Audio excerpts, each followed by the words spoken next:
It's on me. Yes. Oh, thank you very much. I never tried this before, and as you can see, there's always coming from Korea, I have to switch language, which means that maybe I get stumbled quite a lot, and my Korean accents may be exaggerated quite a bit here and there. So if you can't understand what I'm talking about, just raise your hand and then ask me a question.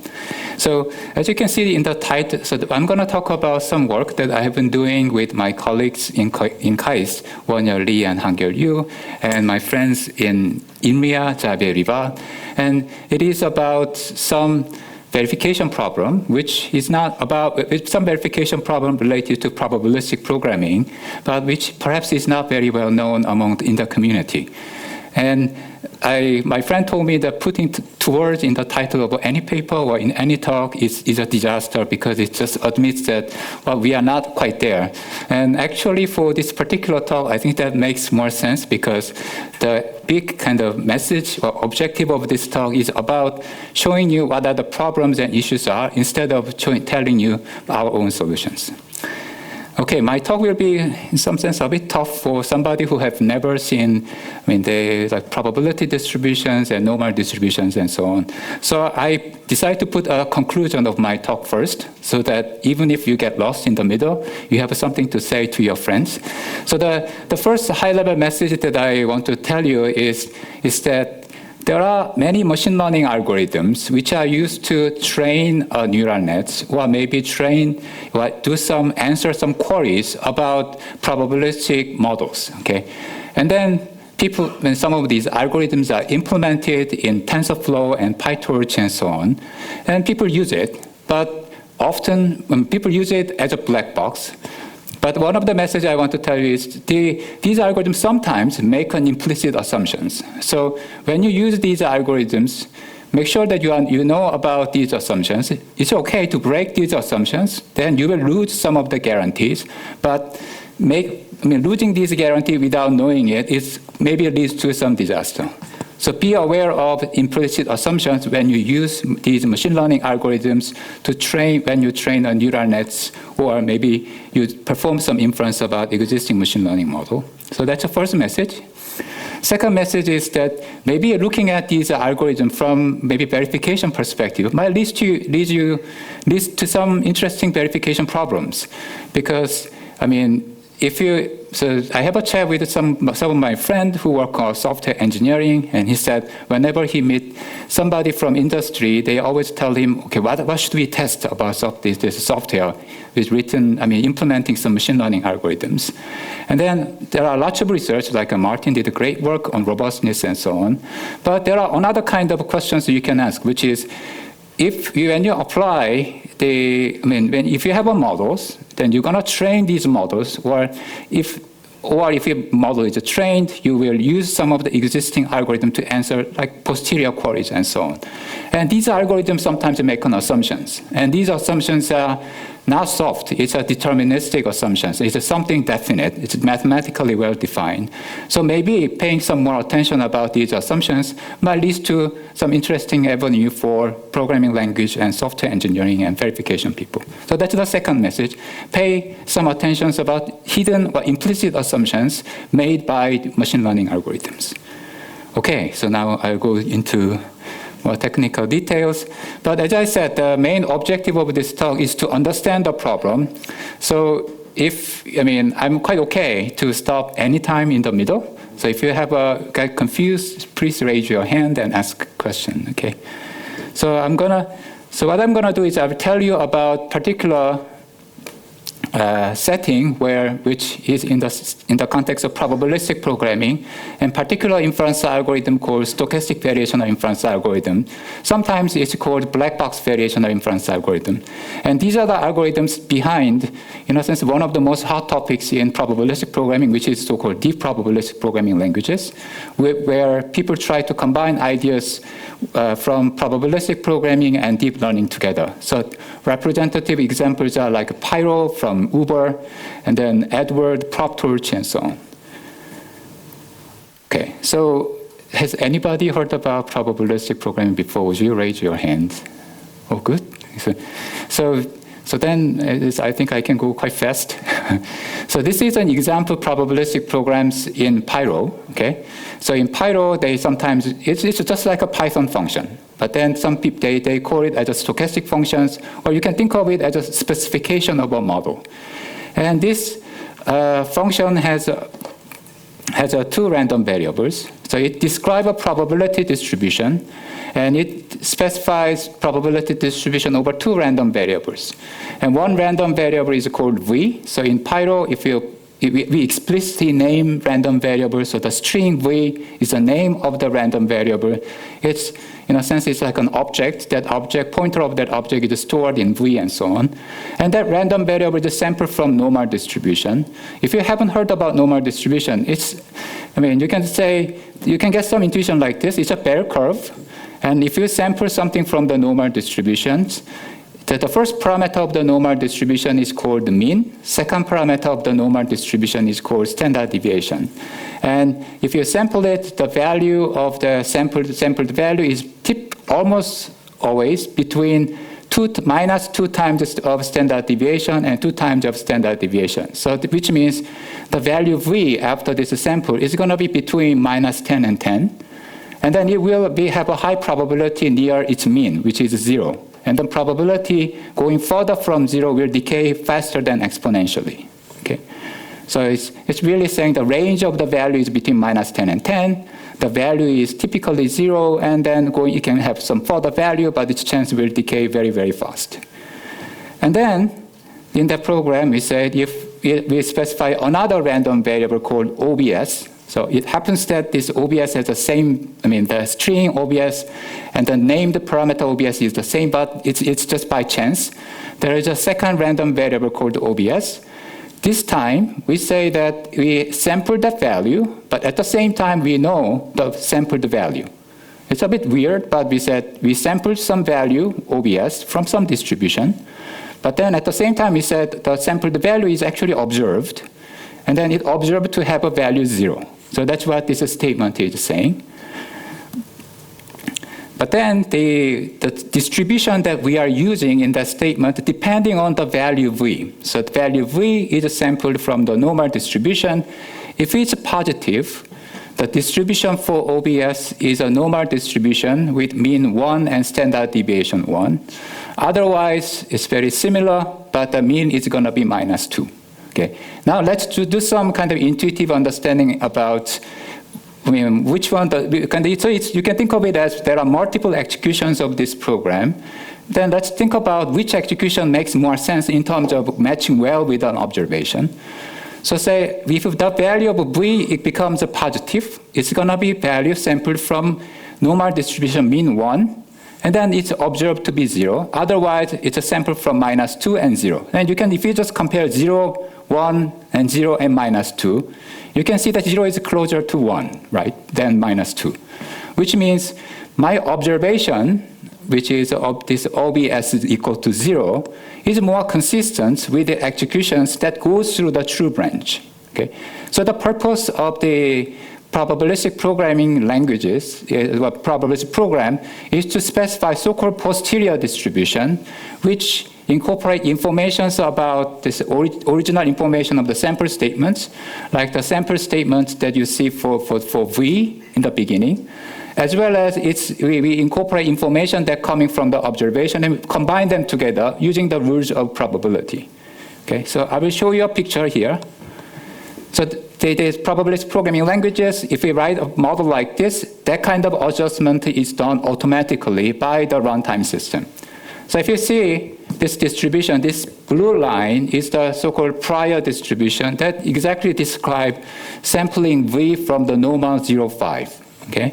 You can see that it has a peak at 0. It's pretty wide.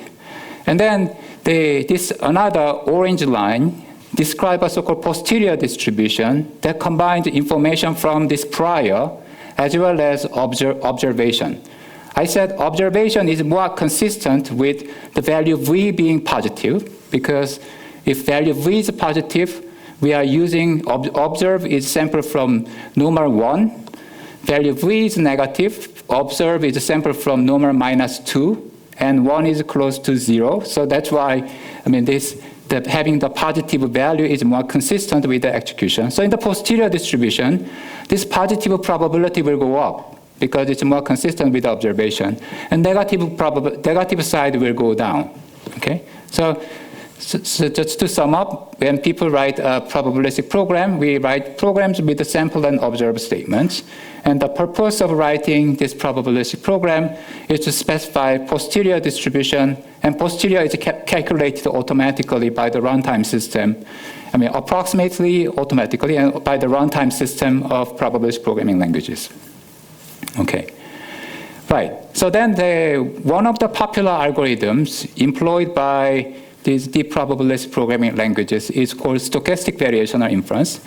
And then the idea of variational inference is to solve, but it has to find approximation of this posterior. And the objective is to solve this question by optimization. So what we do is we specify some program. In the Pyro, it's called guide. And we specify the parameter of the program. So this guide has a parameter theta.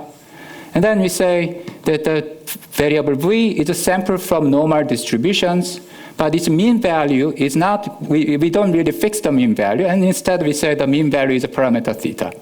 And then the way the variational inference works is set up some optimization objective, which is kind of say this distribution described by the Q should be close to the posterior distribution of P. And then you solve this optimization problem. By solving this optimization problem, you find appropriate parameter theta. Okay? So you want to find the information about posterior, and the way you find it is you consider a class of a program, and you try to find the appropriate parameter of the one program in the class that describes the posterior distribution well. So in this case, if we run the stochastic variational inference, then we end up with a distribution look like this. So here we are only allowed to change the mean parameter theta. And if we pick mean parameter theta in a negative value, that's completely off with the posterior distribution. So positive value is something that describes reasonably well with what's really happening with the posterior distribution. Okay? So far, are you okay with, yes? Just two very small questions. What are those strings there, ops and v? They are the names of random variables. So in Python, in the Pyro, we have to explicitly specify these names. You can think of it as an ID of the newly allocated heap variables, but in the Pyro, we are specifying these names directly. And the second question is, your sample function has a third argument that ops equals 0. Yes. In this case. What's the significance? So this means I sampled something from the normal distribution, and but I know the sampled value, and the sampled value was equal to 0. Okay. So I'm saying two things. I sampled something from the normal distribution. At the same time, I said the sampled value has the value 0. Thanks. Yeah.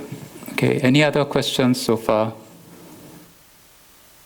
Okay, so then how this optimization actually works.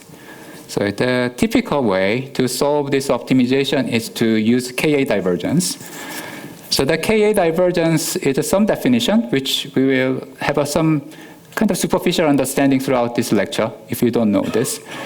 But what it does is that it tries to measure how close two distributions are. So Ka divergence is equal to 0 if two distributions are the same, and it has a positive value if two distributions are different. And in this case, I'm gonna use a z for random variable which is not observed. So so in my previous example, v, the variable v whose value is not observed, is correspond to z.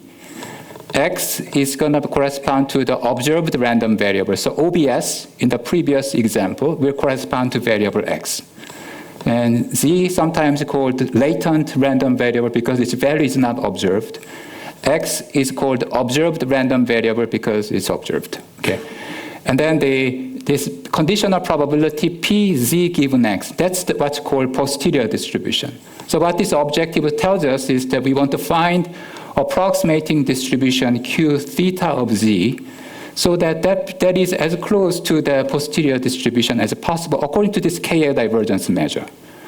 Now I will go a bit more detail about what Ka divergence is. Ka divergence is defined by the log probability ratio, average log probability ratio. So it's an expectation, which means average. It's a log and probability ratio. Let's just have some one mental check. If two distributions are the same, okay, so suppose Q of theta and P are the same, and this ratio will always be equal to 1, right? Because they are the same distribution, they will be equal to 1. And log of 1 is equal to 0. So then this average will have a value 0. So in other words, if two distributions are same, this Ka divergence has a value 0. And in general, it always have a non-negative value. And then intuitively, the value is large if two distributions are very different. The value is small if two distributions are very close. Okay. So we set up objective like this. And then we optimize the theta by gradient descent. So that's the typical way of solving this problem. So we compute the gradient of this Ka divergence, and we follow this. This is essentially the hill climbing of the objective. Hill is a kind of not climbing but going down. So it's just to find the gradient of Ka divergence and iteratively solve this problem by following the opposite direction of the gradient. But in reality, computing this gradient of Ka divergence is not an easy problem computationally. So what people do is that they estimate the gradient of Ka divergence using samples. Okay, it's not exactly gradient of KL, but it's sample-based approximation. So that has some good property. So they use some existing estimation algorithms to estimate this gradient of Ka divergence, and then follow this. So the whole picture is the objective is KL, minimizing KL, and then the optimization is done by this following the approximate gradients computed using samples. Okay. So then what can go wrong here? Okay, so this is a kind of general picture. And now I want to tell you about some potential problems in this general picture. What are the first problem? The first problem is Ka may be undefined. So these are the kind of verification challenges I want to talk about. The first is Ka may be undefined. And why is that? There are two reasons for this. If you look at the definition, there is a division by 2 probability. And we might have a divide by 0 error. Okay? The numerator above this bar may have a non-zero value, but denominator might have a 0 value. So we might have a divide by 0 error. So that's one potential problem of KL. So when people use Ka divergence, they have to make sure if the P has a 0 probability, Q also should have a 0 probability. So that's some property they have to make sure. Second problem is this is defined in terms of expectation, which means integration. Okay, maybe if you just go back to your old days in high school, in the integration, maybe sometimes undefined, it may have an infinite value. So that's the second problem. So this expectation itself might be undefined. So if these are the cases, then what that means is we are running an algorithm where objective is undefined. So that's, I think, is not very ideal situation. The second problem is this KL might be non-differentiable. So we assume that, this gradient is well-defined, but who knows? Maybe this KL is non-differentiable. So that this gradient maybe just simply doesn't make sense. And one intricate problem is that there are people use existing algorithm that, yes? Just a quick, probably silly question. Why don't you just take the difference of these two? I'm sorry? Why do you take the y of these two? If you take the difference, I guess some of these issues will go away. So then this KL, although I explained it as a specific objective, it's a kind of things that's very well studied by information theory and so on. So that's one reason people do use it. Another reason is this because of the logarithm, anything related to multiplication and divisions can decompose really well. In some sense, what logarithm does is that if you have a multiplication and division, it replaces them by plus and minus. And then expectation is linear with respect to plus and minus operation. So anything expressed in terms of division has a much better behavior. More generally, if you go to measure theory, really what we are doing is so-called Radon-Nikodym derivative, which is defined here. The third issue is that if we do the sample-based estimate of this KL, and often these estimation algorithm has some guarantee, so we expect this guarantee to be true. But we may be that for this specific case, the guarantee doesn't hold. That's because all the people don't talk about it very much. These guarantees always come with some terms and conditions, which they are not very well advertised when people design an algorithm. So I'm going to tell you more about this later. Okay. So just to sum up, these are the three issues. Objective KL may be undefined. The second, my KL is maybe non-differentiable. The third, my estimate, some algorithm that approximate gradient of a KL, may behave completely strange way. Okay. So I'm going to give you some examples to illustrate this point. For this undefined KL, I told you there are two issues. The one issue is divide by zero error. So my models say there are zero probability, but my approximating distribution say non-zero probability. So divide by zero error can happen. So bad integrand. The second problem is bad integral. Integral is undefined. So this is a case. And then you might ask, is it really happens? And actually that happens in one of the Pyro examples in the Pyro webpage. So you might say the Pyro webpage examples are all toy, but actually, in a sense, the examples in Pyro webpage are what they want to use as a representative examples. Okay. So they are very sophisticated one called AIR, which is maybe 2 years ago, one of the state-of-the-art models.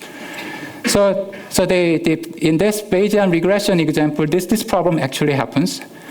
So I'm not going to explain all of them, but in these examples, we have a random variable called sigma in the model and the guide, or approximating distribution.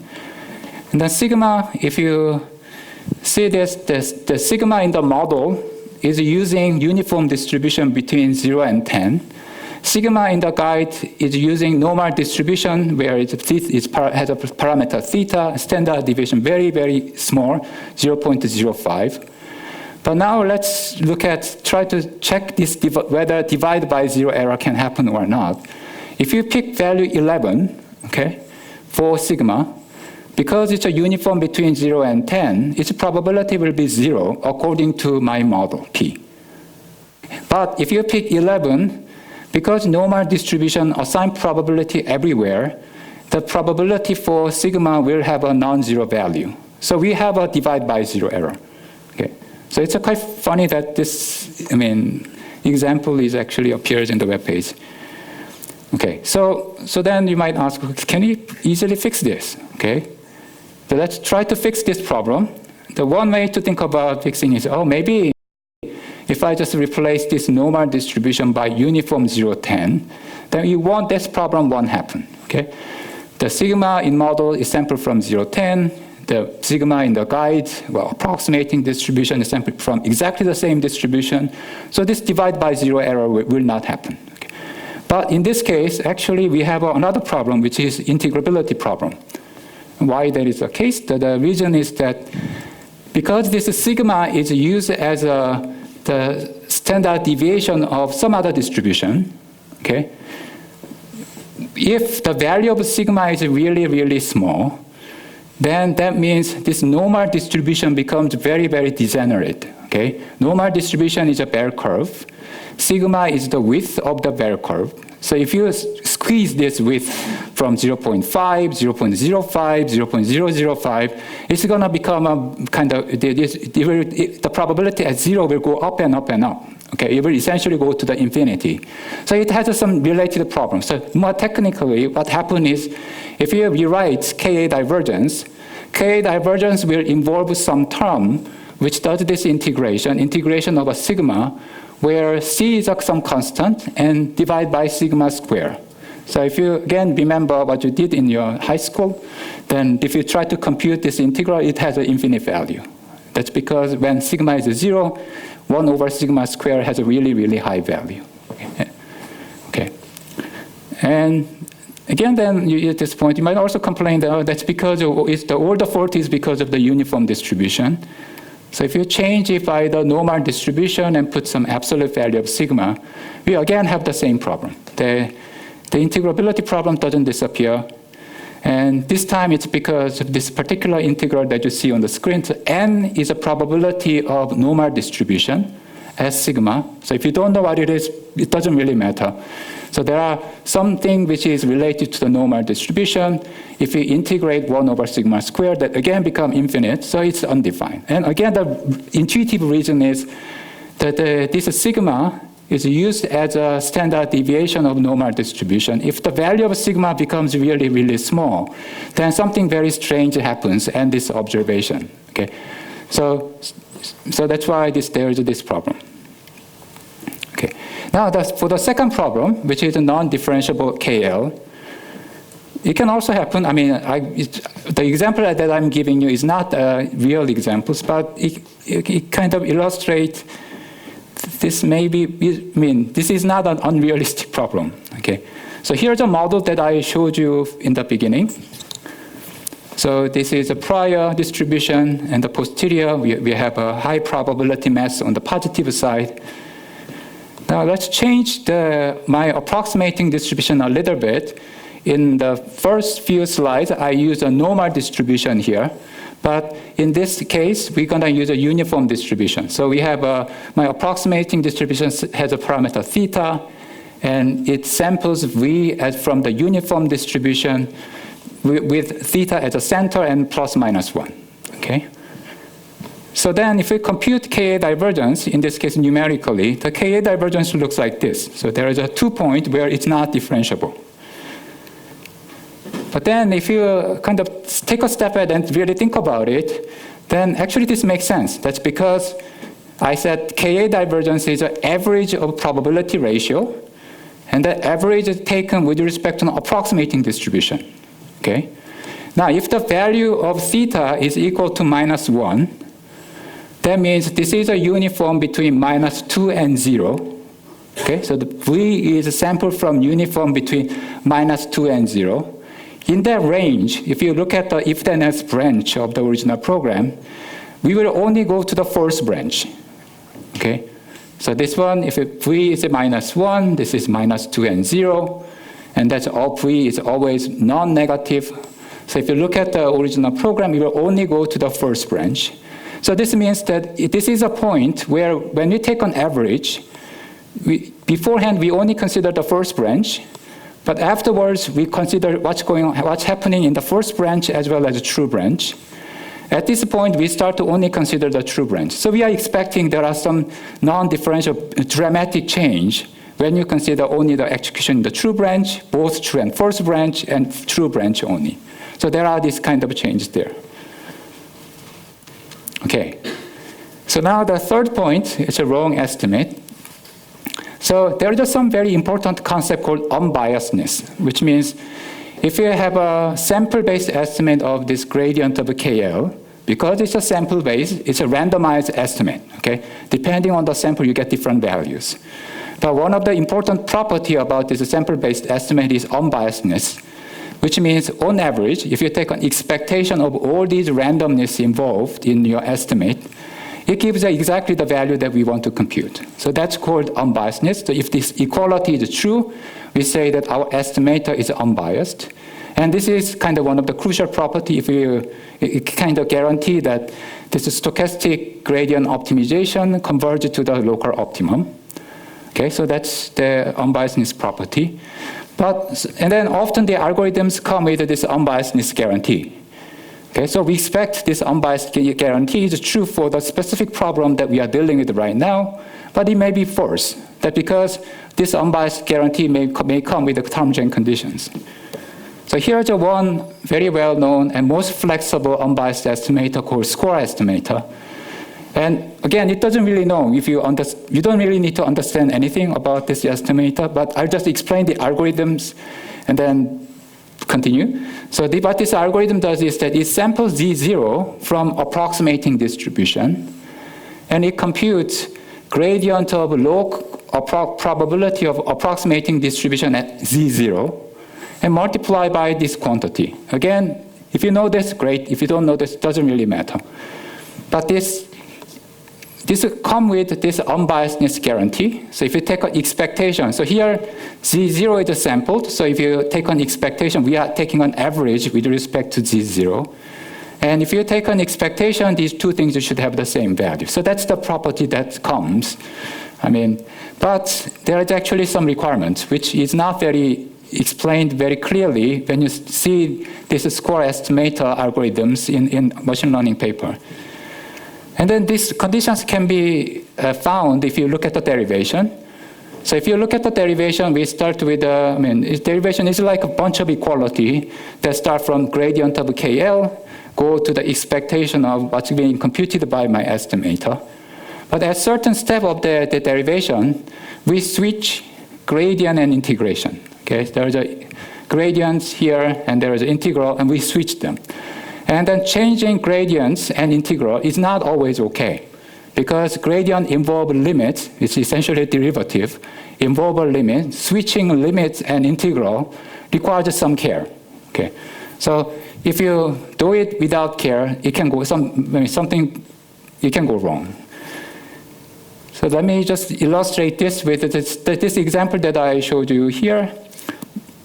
Okay, so now if you see at theta is equal to 4, the gradient, which is the slope of this curve, is not 0. It's something which is positive.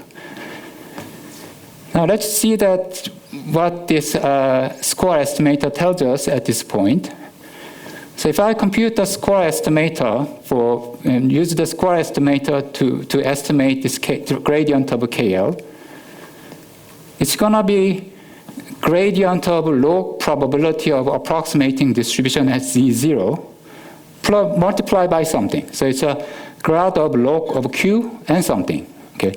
Now Q is a uniform distribution, so which give a same probability to everywhere. It's a uniform between theta minus 1 and theta plus 1. So the probability is going to be 0.5.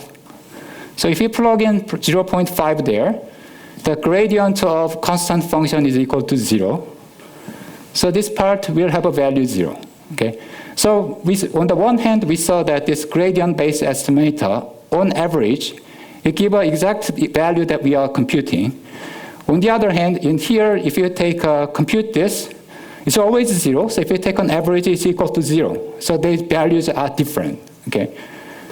So the point I'm making is that people are expecting this score estimator give the right value on average, but as you can see in this example, if some condition is not met, then things can go wrong dramatically. Okay, so far, maybe I'm sure I lost half of you, but if some of you are still following me, then okay, good. How much time do I have? 10 minutes. Okay. So then how to check these properties? Okay, so here I'm going to tell you some of my research. And then, so these are the properties that I told you. So undefined KL, divide by 0 error, integrability error, the KA divergence, maybe non-differentiable, and then the gradient, wrong gradient, especially for score estimator, we might not have this the changing gradient and integral may be wrong, okay?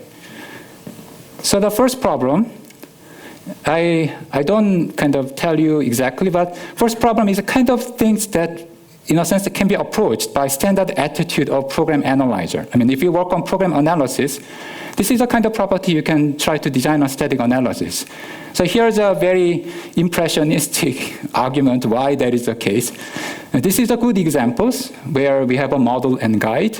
And let's try to design check that this property is true. Then to check this property is true, all you need to do is just identify which random variables are sampled in P and Q, which are V. And then locally, you can identify which distributions are used. In both cases, we use normal distribution. And normal distribution has assigned non-zero probability for all the real numbers. So by using this very local fact, you can check the property is okay. So of course, this doesn't mean that, I mean, this can be easily solvable by existing static analysis technique. But this aspect of just collecting local information is kind of allows you to approach this problem from standard analysis kind of ideas. But for the others, it's not that obvious. I mean, the integrability, non-differentiability, and so on, these are, in a sense, kind of unusual properties. Especially integrability is a very global property. So the question becomes how we can check these properties.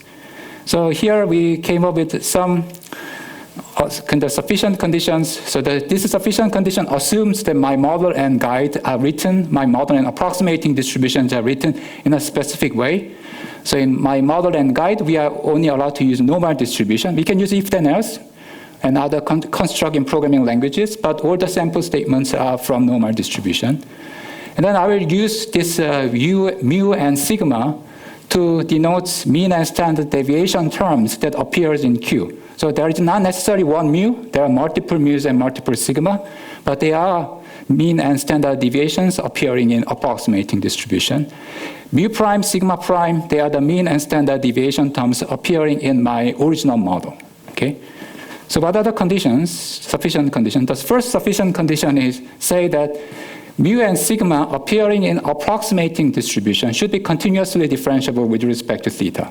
So that's the first property. The second property is the mean parameter mu prime appearing in my model should be bounded by affine exponential. So it should be bounded by some functions, but it's not kind of growing so fast, it's just growing affine exponentially, which means this f is almost like a linear function. For sigma, we have to say, I told you for small sigma can cause a problem. So we have to put an upper bound with affine exponential, as well as a lower bound with affine exponential. Okay, I think this is pretty abstract, so let's check whether these properties are okay with the examples that we talked about so far. So we have a model and guide, and let's try to check with this property 1 to 3. So property 1, say that look at mean and standard deviation in my guide, or in my approximating distribution, and check whether it's continuously differentiable with respect to theta. Mean, in this case, is exactly theta, identity function. Standard deviation is a constant function. Both of them are continuously differentiable. I mean, they are very smooth function with respect to theta. So the first property is okay. The second property, look at the mean appearing in my models. They are all constants, which means they are all constant functions. They're going to be bounded by affine exponential, because you can choose some constant in affine exponential. So it's also okay. The third one, if now for the standard deviation, the same reason, it's all constants, so then this condition will also be okay. So for the examples, our sufficient conditions say there are no problems. Now for this example, Bayesian regression example, some kind of incorrect correction of Bayesian regression examples. So let's see that whether what our conditions tell us. For sigma, mu and sigma, it's identity or constant, so the continuous differentiability is no problem. The mean, again, constant, so it's not a problem at all. But the standard deviation is a problem, because if you look at the standard deviation, it's an absolute value of sigma, okay? That can't be bounded below by any affine exponential function. For instance, sigma is equal to 0, then the entire value is 0.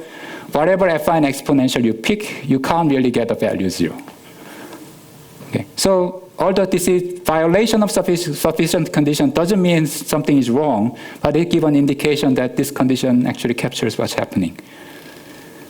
So then you might ask, okay, why these conditions are okay? And then the first condition is related to this is number 2 and 3, non-differentiability of a KL and switching integral and gradients. That's justified by continuous differentiability. That's because if you in this dot behind this integral, if the mu and sigma are continuously differentiable, that becomes a very nice function. It's a continuous function, a continuously differentiable function, and it also has a so-called dominating function, so that you can allow to change limit and integral. Okay, so it behaves very nice function, so that's why things are okay. For the KL case, the integrability of KL, number 2 and 3 ensures that problem doesn't happen. That's because, essentially because for the normal distribution, if you multiply the normal probability of a normal distribution with affine exponential, that always have a finite value. So it's all integrable. if you go above the affine exponential, it might start to break, but affine exponential is all okay. So that's why things are okay for the number 2 and 3. So now, okay, it's useful in practice. What we did is we implemented some easiest one, static analysis for this divide by 0 checker. And then we implemented analysis that handles Pyro, which is, and had to deal with some features in Python and ProbTorch. And then we applied to the 8 examples from the Pyro webpage. So some of them are, especially this AIR is one of the most challenging examples. And then what we did is we found the 2 problems. For Bayesian regression, we have a problem. And then for LDA, which is some so-called topic model examples, according to our interpretation, it has a problem. But when we communicated with I think we are in the middle of communicating with the developers. They are saying this is not, they are intended to use not stochastic variational inference, but what they call variational EM with a certain regularization.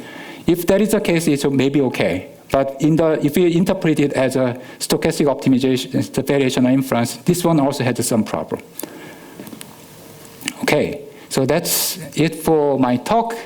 And then, as I said, the key message of my talk is, for machine learning work, if we want to apply the verification or testing techniques, maybe if you look at the existing algorithms and focus more on the training process, or there's a querying process, we might generate some interesting verification questions. And you can look, if you are interested, you can look for the details in our archive paper. Okay, thank you very much. Thank you.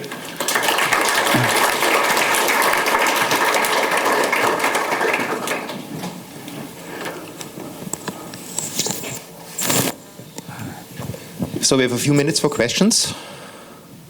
Martin?